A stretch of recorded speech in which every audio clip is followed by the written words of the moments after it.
दुसरं उदाहरण पाहायचं आहे.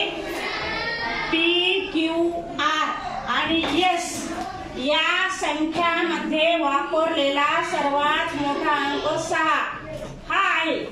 हा अंक प्रत्येक संख्येत फक्त एकदाच वापरला आणि बाकीचे अंक अज्ञात आहेत, म्हणजे अंक बाकीचे नाहीये. तर आता आपल्याला काय करायचं आहे, याचा चढता क्रम लावायचा. बरोबर आहे. आता पहा, त्या ठिकाणी पहिल्या P च्या ठिकाणी 6 या अंकाची स्थानिक किंमत किती आहे? 60 आहे, दशक स्थानी असल्यामुळं. Q ह्या अंकामध्ये 6 ची स्थानिक किंमत किती आहे? 600, शतक स्थानी असल्यामुळे 600. R ह्या संख्येमध्ये 6 ची स्थानिक किंमत किती येते? 6000, कारण 6000 स्थानी आहे.